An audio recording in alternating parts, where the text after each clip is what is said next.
Pregnancy रोकने के लिए या प्रेग्नेंट नहीं होने के लिए क्या उपाय है, इसके बारे में आज बातचीत करेंगे।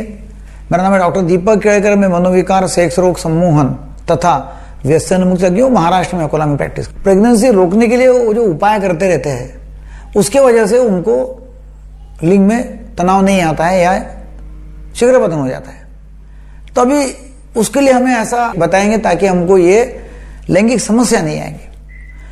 तो उसके बारे में आज बातचीत करते हैं कि हम क्या क्या कर सकते। देखो, प्रेगनेंसी रोकना है तो ब्रॉडली 3 तरह के लोग आते हैं। एक तो है कि शादी हुई है और अभी उनको बच्चा नहीं चाहिए करके प्रेगनेंसी भी रोकना है उनको। नंबर एक बच्चा हुआ है और दूसरा बच्चा होने के लिए उनको दूसरे के बीच में गैप देना है और इसलिए लोग आते रहते हैं। और तीसरा है कि फैमिली कंप्लीट हो चुकी है और अभी बच्चा नहीं चाहिए इसलिए लोग आते रहते हैं, मतलब इसलिए लोग प्रेगनेंसी रोकते हैं। अभी सादा सिंपल उपाय जो है, उपचार जो है, वो है कंडोम का वापर करना।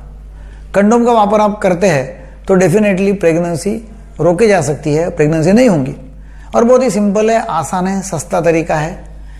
पर इसमें थोड़ा सा प्रॉब्लम ये आता है कि कभी कंडोम फट जा सकता है, कभी कंडोम निकल जा सकता है और फिर उस समय या फट जा सकता है, निकल जा सकता है, या कंडोम पहनना भूल गए, लगाया नहीं, या जोश में वो बाजू में हो गया और सेक्स कर लिया, तो ऐसे इसमें फिर प्रेगनेंसी हो सकती है। 14% चांसेस है कि कंडोम वापरने के बाद में भी प्रेगनेंसी रह सकती है। कुछ लोगों को ऐसा प्रॉब्लम आता है कि कंडोम पहनने के बाद में उनका जल्दी स्खलन हो जाता है, उल्टा।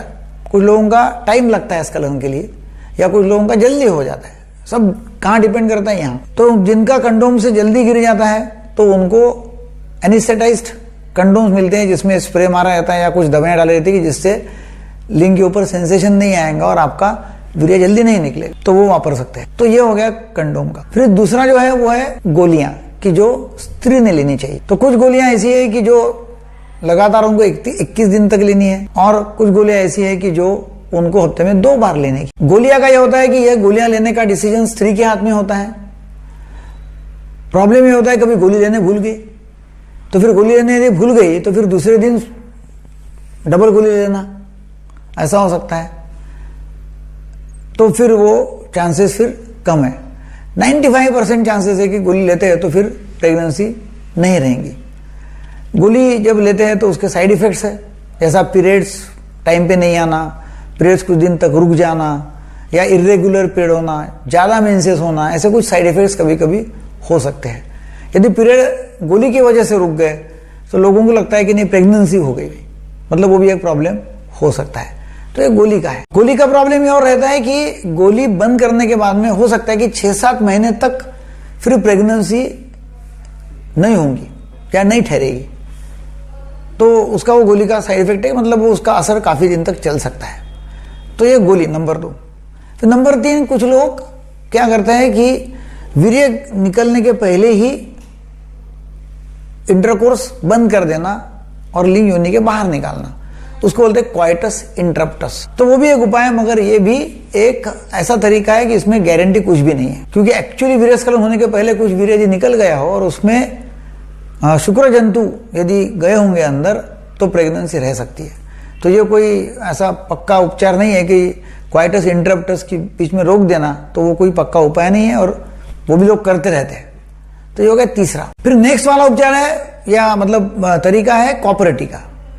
तो कॉपरेटी, एक बच्चा हो गया, दूसरा बच्चा नहीं चाहिए, तो बीच में कॉपरेटी बिठा लिया। तो एक कॉपरेटी रहती है वो 5 साल तक चलती है, एक कॉपरेटी वो 3 साल तक चलती है। कॉपरेटी का प्रॉब्लम रहता है कि पीरियड्स इरेगुलर होते हैं, इन्फेक्शन हो सकता है और फिर उस समय कॉपरेटी निकालना पड़ता है और निकाल के फिर नई कॉपरेटी डालना पड़ता है यदि इन्फेक्शन हो गया तो एक कॉपरेटी का उपचार है। नेक्स्ट जो है वो है कि धीरे धीरे निकलने वाली, मतलब सस्टेन रिलीज दवाइयाँ। तो वो यदि रखते हैं तो धीरे धीरे सस्टेन रिलीज हो सकती है, वो निकल जाएंगी और वो उसका असर भी काफी दिन तक चलता है। यदि लेडी 40 साल के ऊपर है और वो प्रिवेंट करना चाहती है प्रेगनेंसी, तो एक प्लास्टिक डिवाइस आता है इंट्रायूट्राइन, गर्भपिशवी के अंदर रखने वाला, उसको बोलते हैं मिरेना। तो वो एक प्लास्टिक डिवाइस है जो बहुत धीरे धीरे ड्रग छोड़ता है अंदर, जिससे कि गर्भाशय जो है उसकी जो इनर लाइनिंग है उसको ऐसा चेंजेस लाता है कि जो शुक्राणु जो है वो उसको अटैच नहीं हो पाते। तो वो 5 साल तक ये डिवाइस चलते रहता है और 5 साल तक इसका असर रहता है और ये मेरेना जो है वो डिवाइस बच्चा होने नहीं देता। मगर उसमें ब्लीडिंग भी हो सकती है कभी कभी ज़्यादा, और तकलीफ भी हो सकती है कभी लेडी को, और उसका भी इस्तेमाल काफ़ी लोग करते रहते हैं। फिर यदि आपकी फैमिली कंप्लीट हो चुकी है तो फिर नसबंदी का उपाय, मेल्स और फीमेल दोनों भी। तो मेल्स में वास डिफरेंस जो है उसको कट करते हैं ताकि फिर से मतलब वो स्पर्म उधर जाएंगे नहीं, सेमिनल वेसिकल में वहाँ वो जमा ही नहीं होंगे, शुक्राणु जाएंगे नहीं ऊपर। शुक्राणु का मतलब जो ट्रैवल है, जो सफ़र है ना, यात्रा जो है वो बीच में रुक जाएंगे क्योंकि अभी उसको कट किया गया है। या स्त्री में नसबंदी करते हैं, उनका भी मतलब कट करके वो जो यूट्राइन ट्यूब्स जो है वो कट कर देते हैं और वहाँ से फिर बीज है, स्त्री बीज, वो वहाँ यात्रा नहीं कर सकता और गर्भाशय में नहीं आ सकता है। तो ये है नसबंदी का ऑपरेशन, और वो भी एकदम कोई प्रॉब्लम नहीं है और बहुत ही मतलब ऐसा पक्का है कि जिसमें बच्चा होगा नहीं और प्रेगनेंसी रोकी जाएगी। तो ऐसे अलग अलग उपचार है। अभी सवाल आता है कि जिनकी शादी नहीं हुई उनके लिए, तो वो एक अलग विषय होगा और उसके ऊपर अभी मैं भाषा नहीं कर सकूंगा। उनमें भी ऐसा मतलब अलग अलग तरह के लोग इस्तेमाल करते हैं, दवाएं इस्तेमाल करते रहते हैं, और वो एक अलग विषय अलग वीडियो में मतलब चर्चा करेंगे। वीडियो आपको अच्छा लगा तो जरूर शेयर करो। Thank you very much.